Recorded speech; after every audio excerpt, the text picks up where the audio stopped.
Olá, fisioempreendedor! Se você caiu aqui por acaso, eu já te aviso, esse canal não é sobre promessas fáceis, nem 3 passos para ficar rico com a fisioterapia. Aqui a gente conversa sobre o mundo real, o que é bonito, o que é difícil e o que precisa ser dito mesmo quando ninguém quer ouvir. Porque no final do dia, a gente lida com saúde, com pessoas e com a vida. E isso tem responsabilidade. Para quem ainda não me conhece, eu sou Carol Lima, fisioterapeuta, especialista em gestão empresarial, cofundadora da Reforce Fisioterapia Pilates Clínico e fundadora da Fisioempreendedor, uma escola de negócios da fisioterapia. E se você é fisioterapeuta, estudante ou recém-formado e quer aprender sobre gestão, empreendedorismo, marketing, vendas e tudo que compõe o mundo real de quem decide crescer na profissão sem virar refém do sistema, você está no lugar certo. Se puder, já se inscreve no canal, me segue também nas outras redes sociais, FT Carol Lima, e deixa um like, porque isso ajuda o YouTube a entender que esse tipo de conteúdo precisa circular mais. E quando circula, a gente consegue alcançar mais fisioterapeutas e indiretamente ajudar mais pacientes também. E se você não gostar do vídeo, tá tudo certo e a amizade continua. E nesse vídeo vamos falar de um assunto polêmico, mas com uma conversa bem necessária. E eu vou te avisar, pode ser um pouco desconfortável, mas é aquele desconforto que não vem para te atacar, vem para ajudar a acordar e enxergar com mais clareza. E talvez contribuir com o mínimo, como uma certa luz para tentar oferecer uma alternativa que você possa abrir os olhos para uma outra realidade diferente. O tema hoje é: o problema não é o fisioterapeuta atender convênio ou cobrar valores baixos. O problema é entrar nesse modelo sem um plano de transição. E pior ainda, permanecer nele sem perceber ou fingindo que não percebe que esse sistema, do jeito que costuma funcionar, vai achatando a qualidade de atendimento e, com o tempo, desgasta a confiança da sociedade na fisioterapia. E eu quero começar com uma coisa que eu quase nunca vejo sendo dita com justiça. Atender convênio não é falha moral. Atender por valor popular também não é falha moral. E cobrar barato, principalmente no início, muitas vezes é o que dá para fazer. Eu reconheço profundamente a realidade social do Brasil. Existem pessoas que vivem com uma estrutura financeira extremamente limitada. E eu vim dessa realidade também. Tem gente que mal consegue pagar o aluguel. Tem gente que não tem o básico de alimentação. E para essas pessoas, qualquer valor um pouquinho acima do salário mínimo já representa muito. Então, quando a gente fala de atendimento particular, de cobrar valor justo, de posicionamento, a gente não pode falar como se todo mundo tivesse o mesmo chão para pisar, ou como se todo mundo partisse do mesmo ponto, porque não parte. O mundo é desigual. E não, a gente não vive as mesmas 24 horas, porque tem gente que vive com rede de apoio e tem gente que vive apagando um incêndio por dia. O problema começa quando algumas pessoas que nunca passaram necessidade e tiveram muitos privilégios no início da profissão falam sobre isso de forma rasa, como se fosse só força de vontade e, pior, sem entender o que existe por trás dessa decisão e, em muitos casos, dessa necessidade de acertar modelos assim. Então, nesse vídeo, eu quero falar principalmente com você que precisou e ainda precisa de uma estrutura como a dos convênios ou de valores bem baixos, mesmo reconhecendo que não é a melhor estrutura para você e nem para os pacientes. E também quero conversar com você que acha que, da noite para o dia, esses fisioterapeutas vão conseguir sair dos convênios sem antes entender a realidade que os circunda. Por outro lado, eu já ouvi fisioterapeutas dizendo que não entendem por que as pessoas reclamam tanto dos convênios, porque foi isso que formou os filhos, já construíram uma vida confortável, através justamente dos convênios ou dos preços baixos. Isso existe sim, não tem como negar. Só que uma coisa é reconhecer que esse modelo foi porta de entrada e sustentou muita gente. Outra coisa é transformar isso em um padrão definitivo para uma profissão inteira, como se esse sistema não tivesse um custo, como se esse sistema não afetasse os pacientes ou as pessoas que trabalham para você e recebiam partes menores desse valor que já era baixo. E é aqui que a conversa começa a ficar séria. Porque o problema não é atender convênio. O problema é quando o convênio vira plano de carreira. Quando vira um único caminho. Quando você entra por necessidade, mas vai ficando e ficando e ficando. E um dia você olha e percebe que já passaram 5, 10 anos e você continua no mesmo modelo, com a mesma sensação de cansaço e o mesmo teto baixo. E o pior, muitas vezes com culpa por querer sair como se desejar uma vida melhor fosse egoísmo. E aqui eu também preciso incluir um grupo que quase sempre fica invisível nessa conversa. Profissionais que trabalham em clínicas que atendem convênio e recebem porcentagem de valores que já são ínfimos. Ou seja, o pouco que entra ainda é dividido. E eu vou te dizer uma coisa que talvez ninguém tenha dito com carinho. Não é egoísmo. Muitas vezes é sobrevivência, e eu entendo. Só que ao mesmo tempo a gente precisa encarar uma realidade. Para esse modelo se sustentar, alguma coisa normalmente cai. E com frequência, o que cai é a qualidade e existem consequências muito mais negativas. Aí o que acontece? Salas cheias, um monte de paciente ao mesmo tempo, alternativas mais passivas de tratamento, muitas vezes apenas eletroterapia. E não que eletro seja mal, tá? O problema é quando isso vira a base do tratamento, principalmente quando vira exclusivo em pacientes que precisam de estratégias ativas de reabilitação, ganho de ADL, progressão, função, força, reaprendizado motor, controle e não só analgesia e ficar deitado por 30 minutos. Eu já perdi o número de vezes que eu precisei atender pacientes que ficaram 2, 3 meses em convênio e saiu desesperado e revoltado porque não dobrava a mão, não colocava o pé no chão, não tinha ganho funcional nenhum. E aí você vai ver o que foi feito. Meses de recurso voltado para a dor, enquanto o alvo inicial deveria ser, no mínimo, ganho de ADM funcional, ganho de força, treino de função.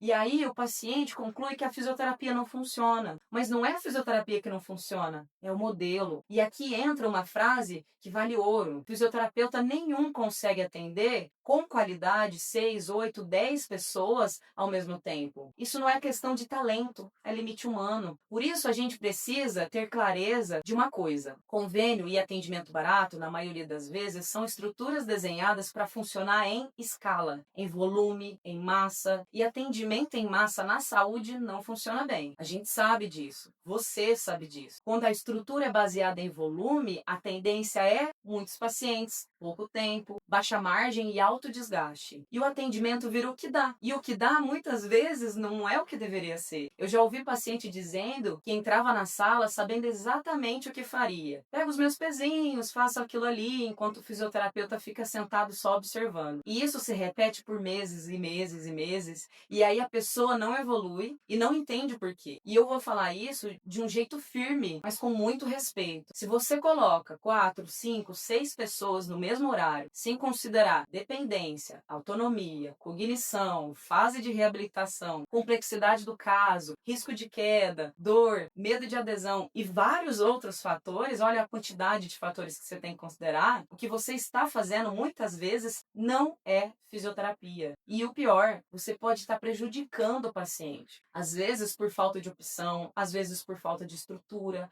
às vezes por falta de consciência. Mas o efeito do paciente é o mesmo. Só que eu também não quero transformar esse vídeo num tribunal. O objetivo aqui não é apontar dedo, é chamar a responsabilidade. Então, eu vou te dizer qual é o público desse vídeo. Esse vídeo é para quem quer melhorar a própria vida financeira, sim, mas que também tem compromisso com a profissão e com o paciente. Para quem quer crescer sem normalizar atendimento ruim. Agora, se você está confortável no modelo que você sabe que não entrega resultado e não tem interesse nenhum em mudar, talvez esse vídeo não te incomode e tudo bem. Ele não foi feito para você. Porque quando o paciente não evolui, ele sai frustrado. Chega em casa e fala, fisioterapia não funciona. E pronto, você acabou de alimentar uma cultura coletiva que enfraquece a profissão por dentro, como um todo. E isso reforça a ideia de que quem resolve é o medicamento, é o médico, é a cirurgia. E que fisioterapia é enrolação, alongamento, choquinho, 10 sessões e tchau. E isso vai contaminando a percepção social do nosso trabalho. Aí alguém sempre me pergunta, Carol, mas a culpa é do fisioterapeuta? E eu vou responder do jeito mais honesto possível. Isso não é uma questão simples de culpa. Existe um sistema, existe pressão por produtividade, existe precarização, exploração em alguns lugares e realidade financeira do profissional. Além disso, existe paciente em situação econômica difícil, existe necessidade e, claro, o corpo humano não escolhe classe social para precisar de fisioterapia. Tanto o rico quanto o pobre precisa de fisioterapia. Só que aqui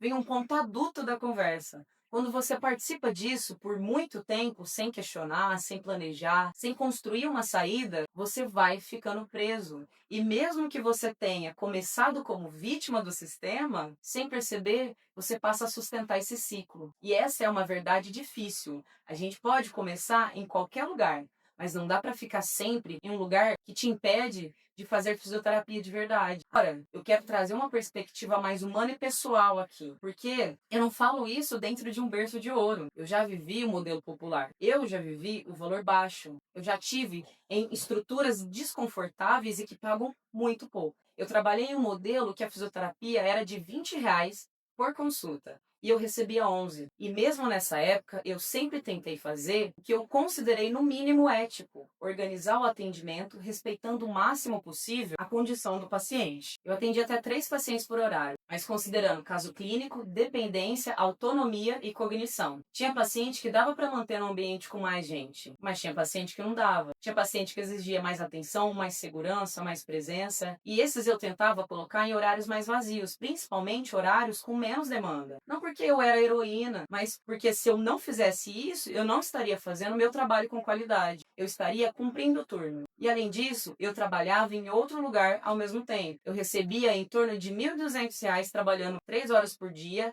atendendo até 4 pessoas no Pilates, com porcentagem de 40%. E isso em 2018 e 2019. Mesmo assim, o valor de tabela era baixo. Ou seja, eu vivia uma realidade comum. Não era glamuroso, era vida real. E sim, para quem só tinha um colchão no chão, uma TV e uma geladeira, isso já parecia luxo. Eu sei o que é construir com pouco. Só que tem um detalhe que muda tudo. Eu nunca aceitei aquilo como sentença. Eu nunca tratei aquilo como é assim e pronto. Eu vi aquilo como degrau, e degrau é subida, não é para morar. E hoje eu não trabalho mais nessa estrutura.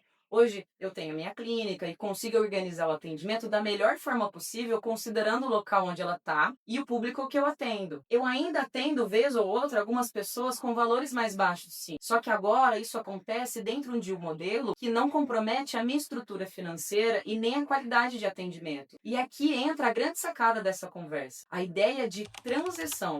Porque muita gente acha que sair do convênio é uma ruptura. Ou eu largo o convênio agora e viro particular, ou eu tô condenado a isso para sempre. Só que isso cria uma pressão absurda. E pior, faz parecer que o único jeito de mudar é no salto. E salto sem preparo vira queda. O que acontece na prática é que muita gente não consegue cobrar o valor justo porque tem medo. Às vezes porque não acredita no próprio trabalho, porque ainda não tem clareza do posicionamento. E sim, também existe aquele caso de profissionais que sabem que trabalham mal e por isso não conseguem sustentar um valor melhor. Mas mesmo esses, antes de cobrar mais, precisa melhorar o serviço, melhorar o raciocínio, melhorar a entrega, porque cobrar mais sem melhor entrega, aí você não me ajuda, né? E aqui tem outra coisa que pouca gente fala. Construir uma rede de pacientes que paga determinado valor não é da noite para o dia, leva tempo.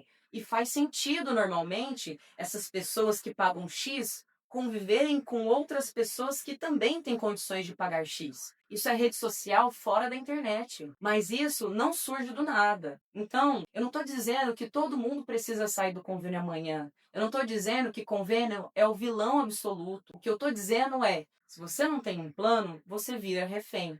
E um profissional refém não tem autonomia, não tem estratégia, não tem direção. E sem isso, você não constrói nada sólido. E aí entra um ponto importante. A maioria das pessoas não fica no convênio porque ama convênio. Fica porque tem medo. Afinal, as operadoras levam os pacientes até você. Então, são pessoas que não sabem prospectar nem vender. Tá vendo o quanto a educação e gestão empresarial é importante? Essas pessoas não sabem prospectar. Tem medo de cobrar, perder paciente, ficar sem demanda, de ouvir, nossa, você cobra caro, e não saber como quebrar essa objeção e convencer o cliente de comprar o seu serviço. E aí o fisioterapeuta chama isso de realismo. Na minha cidade não dá, as pessoas não pagam, aqui é diferente. E pode ser diferente mesmo. Só que a diferença não é sentença. Diferença é variação estratégica. Dá mais trabalho, mas dá para pensar sobre. E eu vou dizer uma frase que eu gosto, porque ela é simples e direta. Quando você não escolhe seu plano, o sistema escolhe por você. E aí você entra numa rotina de massa. Atende muito, se cansa, não consegue estudar com calma, não consegue planejar, investir, respirar, e quando tenta sair, já está tão exausto que não tem energia para construir o novo. É um ciclo que prende. Agora, se você está me acompanhando até aqui, curte esse vídeo e comenta aqui embaixo. Você atende convênio? Atende valor popular? Já atendeu? E qual é a sua maior dificuldade hoje? É cobrar? É organizar agenda? Falta demanda? Tem medo de sair? Eu gosto de saber porque isso me ajuda a trazer temas cada vez mais próximos da sua realidade nos próximos vídeos. E outra coisa, eu vou deixar na descrição do vídeo alguns links de materiais gratuitos. Marketing, finanças, vendas, tudo na fisioterapia. É só clicar, responder 3 perguntinhas rápidas e receber esse link para baixar o material. Lembra? É gratuito. Voltando, quando a gente fala de convênio e valores baixos, a gente precisa falar da cultura da cobrança baixa dentro da fisioterapia. Porque existe um fenômeno curioso. A fisioterapia é uma das áreas mais exigentes em formação, responsabilidade, risco e tempo de cuidado. E ao mesmo tempo, existe uma cultura enorme de desvalorizar o próprio trabalho. Isso se mistura com o mito do é dom, é por amor, é por cuidado, como se cuidar fosse justificativa para você não ter dignidade financeira. Isso é uma romantização que adoece. E aqui está um ponto que eu considero quase uma obrigação moral da nossa profissão. Nós somos profissionais da saúde, então sim, em alguns momentos a gente vai precisar se posicionar frente a temas que afetam a saúde pública, educação em saúde, desinformação, fake news, porque isso não afeta só a gente de fora, afeta seus pacientes, sua agenda, sua profissão e até sua própria saúde. Quando a fisioterapia não se posiciona, ela deixa espaço aberto para charlatanismo, milagres e promessas absurdas. E aí a pessoa troca a reabilitação por esperança vazia e paga caro, em dinheiro ou em vida. Então, sim, existe um papel social aqui. E é exatamente por isso que a gente precisa proteger a qualidade do atendimento, porque quando a fisioterapia é mal feita, não é só um serviço ruim, é um pedaço da saúde que falhou. Agora, como encaminhar isso? Como sair desse modelo? E aqui eu vou reforçar. O que eu vou falar agora é uma das ideias possíveis e não a única. Eu não acredito em solução única. Da mesma forma que a gente individualiza o tratamento para o paciente, a gente precisa individualizar caminhos para o fisioterapeuta.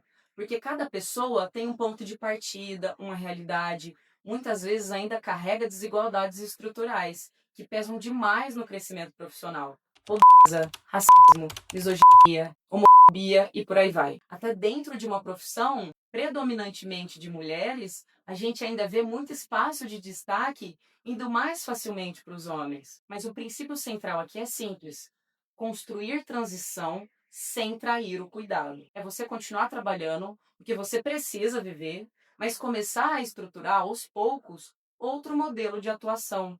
Um modelo em que você consiga atender melhor quem pode pagar, cobrar valores coerentes, construir uma rede de pessoas com um perfil socioeconômico compatível com seu posicionamento e, se fizer sentido para você, manter em paralelo atendimento gratuito ou popular com qualidade, sem exploração e sem adoecimento. E quem sabe, com o tempo, você também se torne alguém que influencia o mercado de dentro, abrindo uma estrutura, virando referência e quebrando ciclos de exploração que, infelizmente, ainda existem em muitas clínicas. Porque, vamos falar a verdade, tem gente que ama convênio porque está do lado confortável do jogo, que recebe 60%, 70% do trabalho dos outros, enquanto não coloca a mão no atendimento, tende a defender esse modelo com muita tranquilidade. E aí, a conta de quem está na linha de frente nunca fecha. Percebe como isso muda? Então a pergunta não é quanto você vai cobrar. A pergunta é: esse modelo é sustentável e respeita a fisioterapia? Respeita o paciente? Respeita você? Respeita o processo? Porque se não respeita, é questão de tempo até quebrar. Ou você quebra, ou quebra o paciente, ou quebra a reputação da profissão. Às vezes, quebra tudo ao mesmo tempo. E outra coisa importante, quando você começa a construir um modelo melhor, você também ajuda a limpar a imagem da fisioterapia. Porque quando o paciente vive um processo bem feito, ele vira divulgador natural. Ele começa a falar: a fisioterapia funcionou. Ou seja, quando você melhora o seu modelo, você melhora a percepção social. Quando melhora a percepção social, mais pessoas passam a buscar a fisioterapia com mais confiança. E isso abre espaço para mais gente cobrar um valor justo. E com isso, você consegue sustentar projetos populares com qualidade sem precarizar. É um círculo virtuoso, mas ele exige uma coisa que muita gente evita: assumir responsabilidade sobre o próprio posto profissional. E eu vou fechar essa parte com uma frase que eu quero que você guarde.